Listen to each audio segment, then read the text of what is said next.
Hello. I'd like to invite you all to ORE's very first State of the Game video. We'll hopefully be making these twice a year to keep you guys informed on what's going on with the game. So let me start off by saying that the state of the ORE and the state of the game is strong. That's not a platitude. We mean it. We're not a well-oiled machine yet, but we're definitely a machine that's always trudging in the right direction. We had a bunch of great volunteers this year, and a bunch of which that chose to become staff, which is absolutely excellent. We have never had a better crew than what we have now, which is amazing, and it looks like the future's only going to be better for us. This video is going to be a little bit lengthy, so I'm going to go ahead and pass you off to Rhia, who's going to fill you in on what's going on with the ORE logistically. All right, it's off to you. Hi, resident paperwork bitch here. So, all right, we're talking about logistics. I'm going to keep this short because nobody really cares about this stuff anyway, right? So anyway, a few things that I wanted to bring up so that you guys kind of know.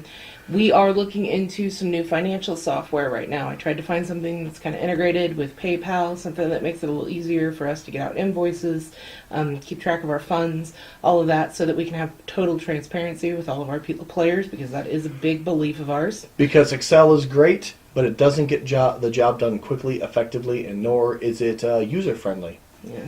So we did find a few softwares that I'm testing out right now, and once we get those softwares actually working and we get everything updated from our last event, which is obviously Dark Tides, a week ago. Not even. Yeah. So once we get all that together, actually we're going to submit all of our stuff to the DGBA. So that way we have, the DGBA's backing. They can get everything audited. Everybody can, look through our records and understand where we're coming from, because we believe that you should know where your money goes. Which we strive really hard to be the most transparent organization in Dagger here, and hope that others will follow our lead.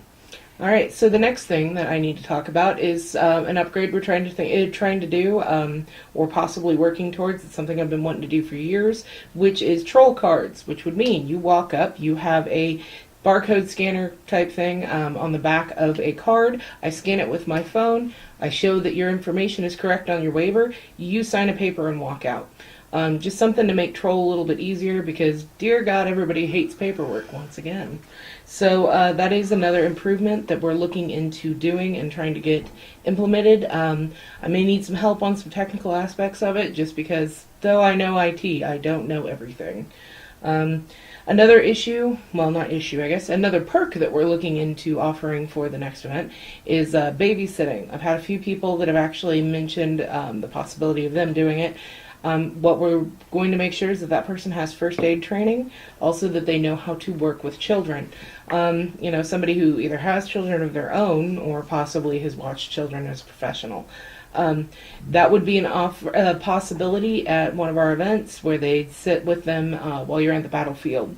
It would not be for nighttime events, because that's kind of your thing, but at least while you're fighting, you wouldn't have to worry about your kids. They'd have activities to do, coloring, crafts, those kind of things.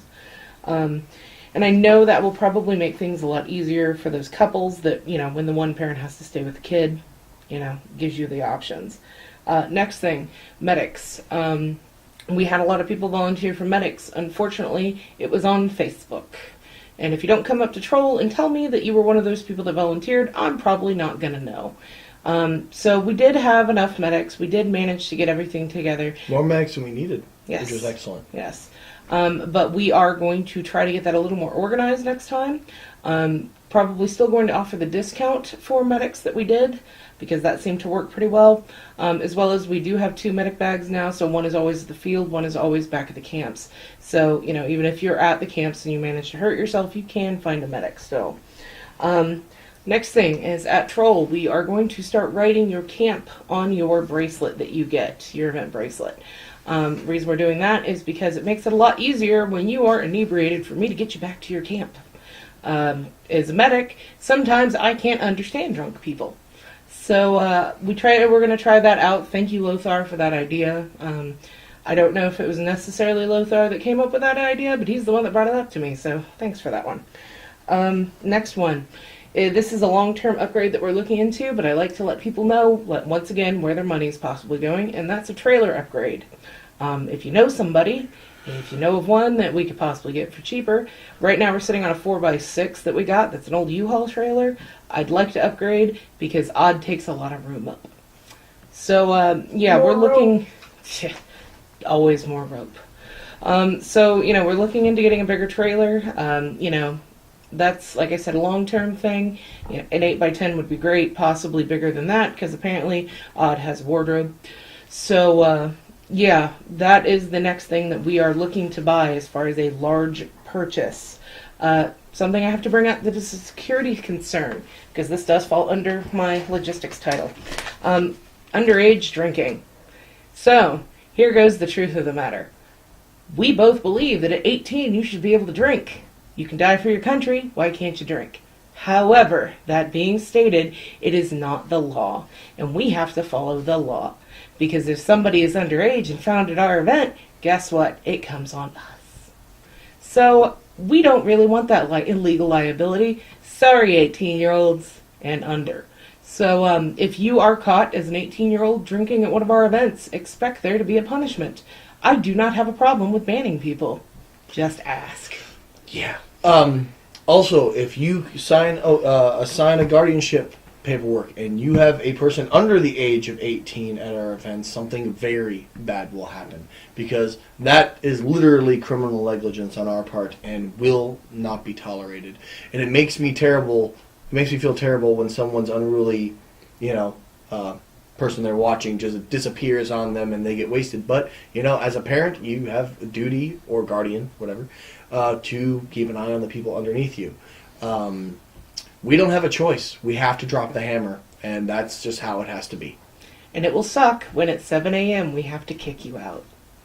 Because we don't care if you have a hangover. So, next thing, as far as logistics go and as far as Rock Springs goes, we did have a camp store last year, and a lot of people liked it. However, a lot of people didn't spend a lot of money. It did not make the funds that they were really happy with Rock Springs. So they did not feel the need to staff it, and I understand that concern. So to try to negate some of the issue we have with people, wanting the camp store, wanting the convenience of having, the drinks and the snacks and all that stuff, Badsy has offered to extend his wares and, pick up some of those things. If you've got ideas for things that you'd like to see... message him. It's none of my business. Well, thanks for throwing him under the bus. That was lovely of you. We have a peanut gallery. So anyway, and there is a thing with Rock Springs possibly of us being able to get ice, because, dear God, who wants to go into town just for some ice?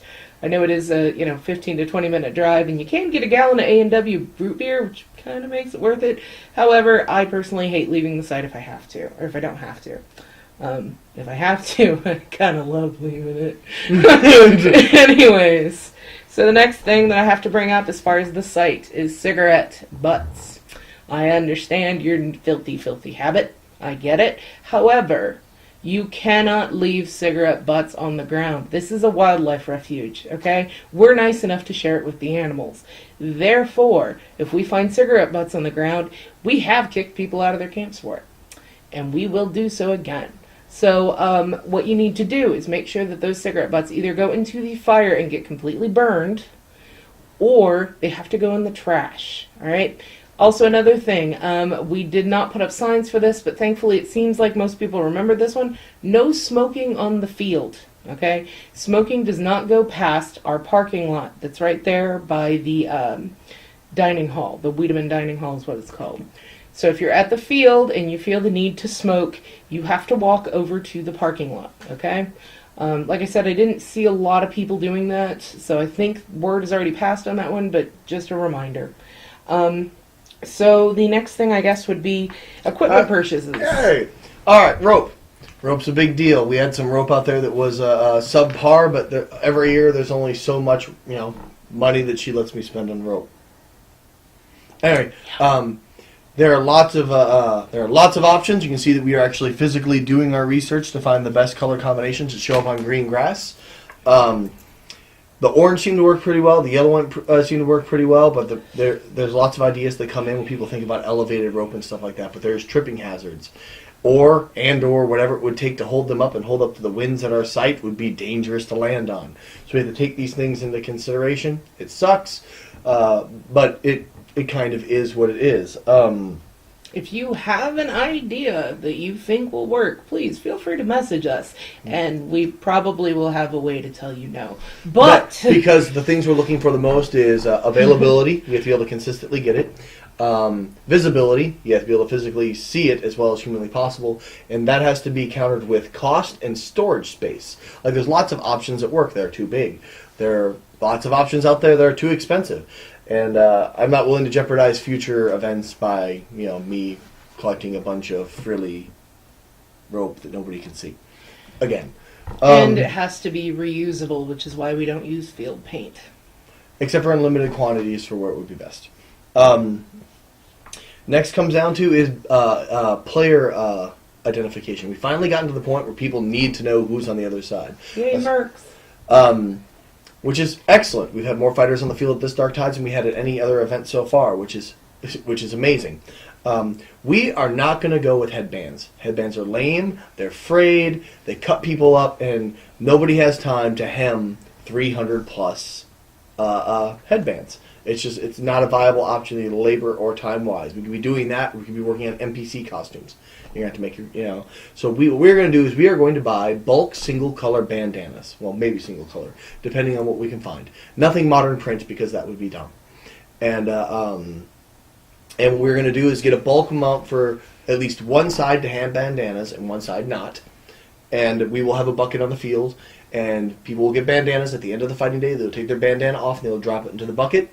And we will seal that bucket up and keep that nasty, nasty nerd funk in there until we pay somebody else to wash it for us. Give it to Nerdle. Yeah. The next day you will pick up a fresh bandana, use it for the day, and then that nerd funk will go into a different tub.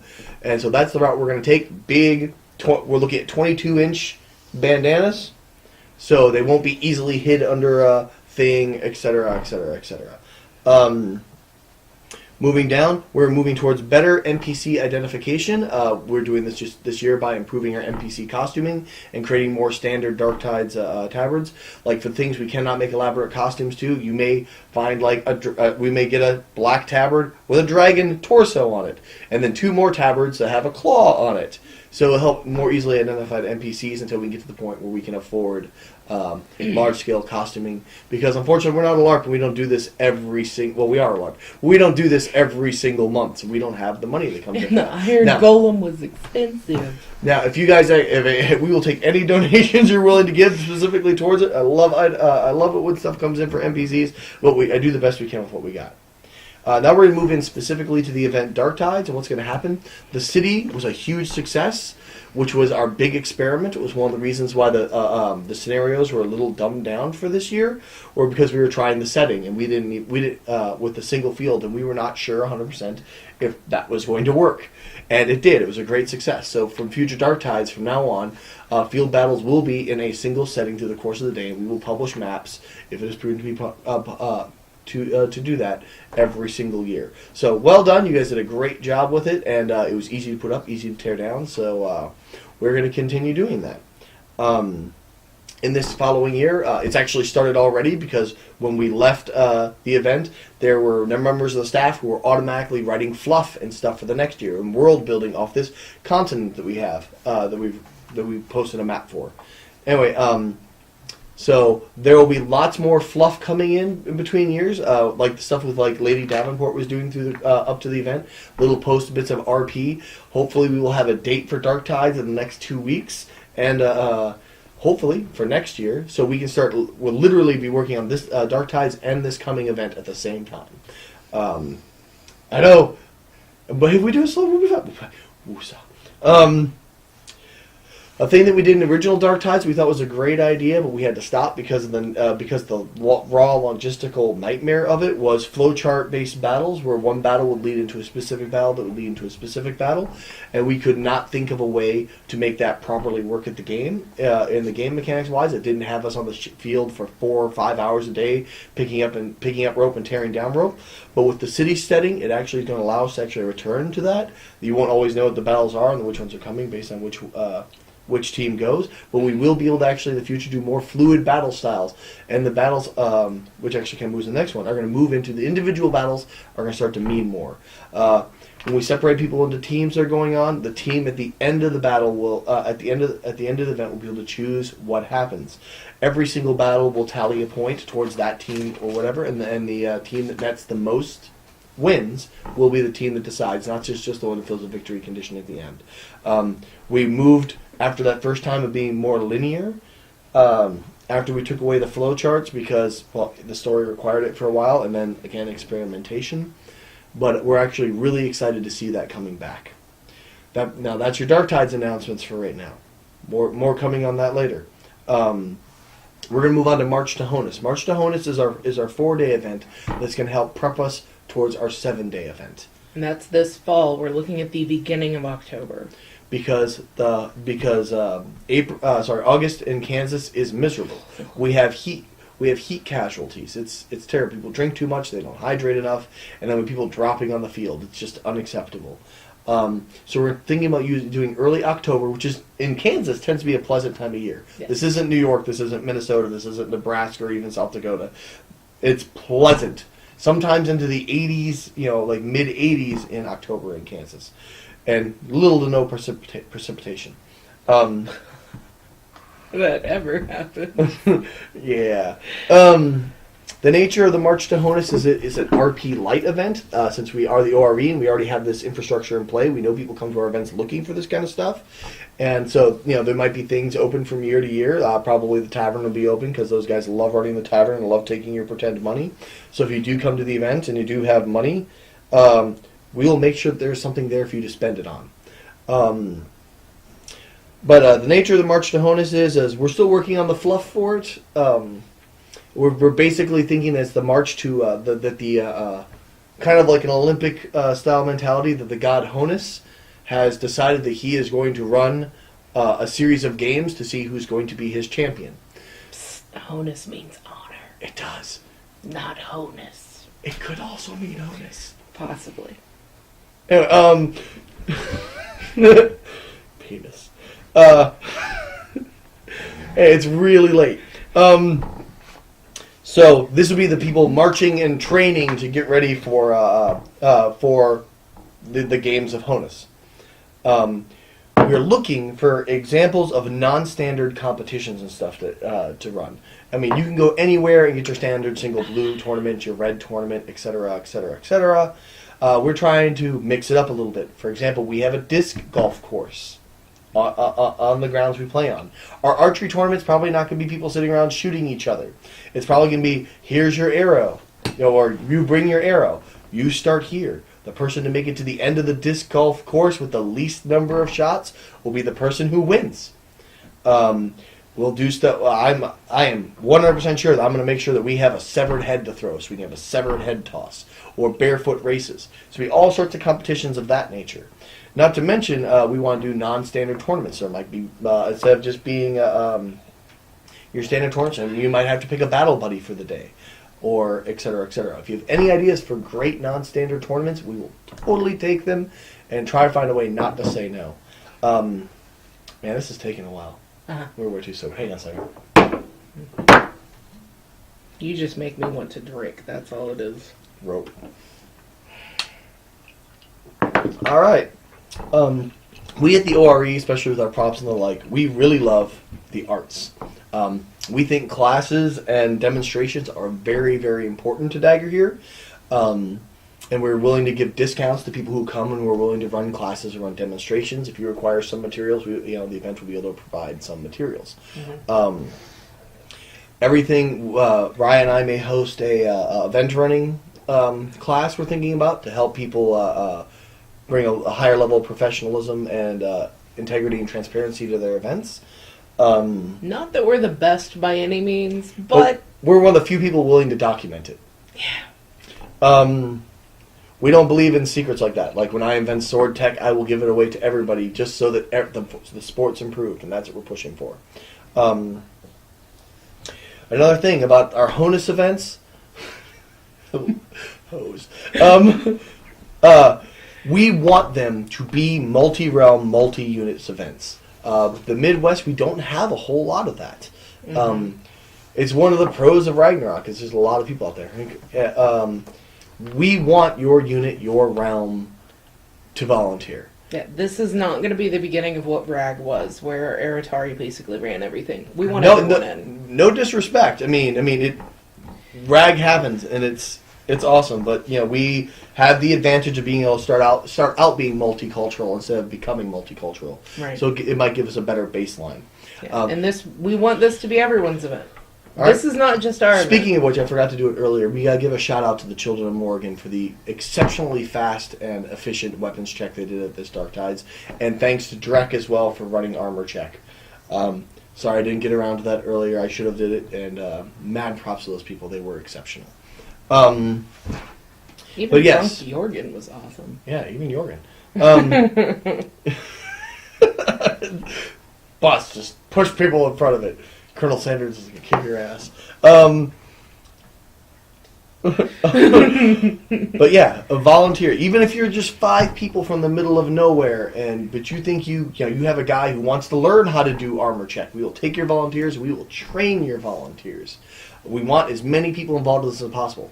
Eventually we're actually going to look for someone to run field battles. Well, I will take a step back into the event coordinator thing and just make sure everything is happening. When we come to that, people can run. Anybody who's interested in being an event coordinator, they can contact me and we can talk about the nature of the battles we want to run at March of Mahonis, because we have some great ideas, stealing ideas from Dark Tides that might move us towards something else.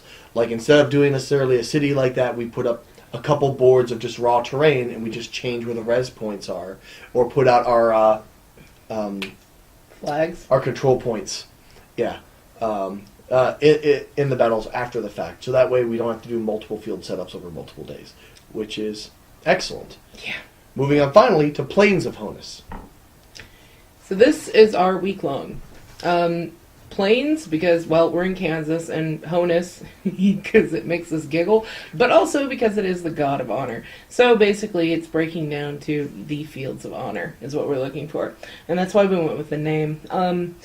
As far as all of that goes, we want your input. What do you want to see out of a week long? If you've been to RAG and there's something you really liked, if there was something you really didn't like, let us know so that we kind of have some idea of where we should go with this. We've got some pretty good ideas on our own, but like I said, we want this to be ours. We don't want this to be ours. Exactly. Okay?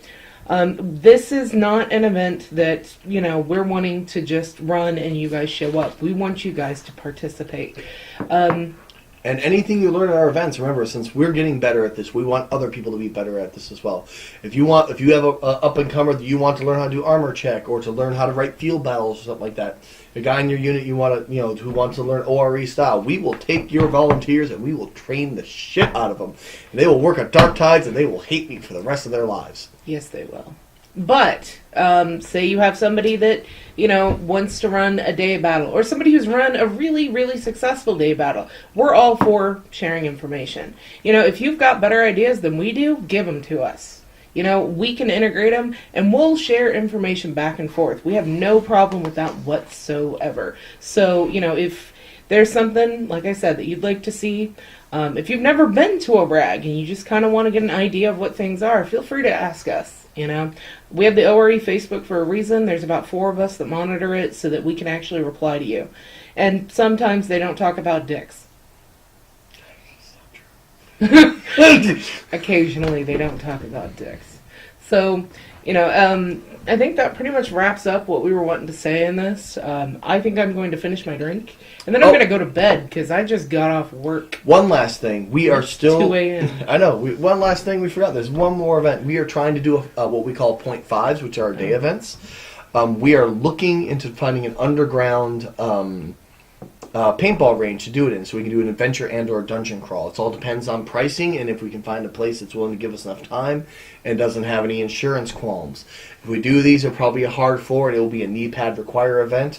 It might be an RSVP event depending on how many people they let us have on site, which means it'll be people who pre-reg, send us the money.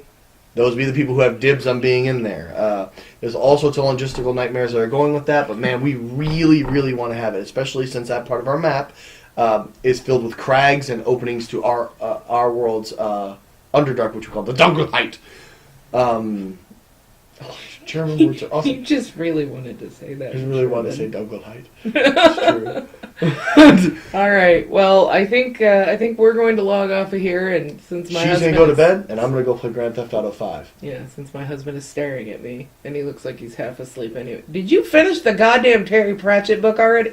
For fuck's sake. All right. So, anyways, guys, cheers. Cheers. Been recording for a while. What? See? Now to coin and cleavage. All right. I'm gonna make my own event with blackjack and hookers. Hookers and blow.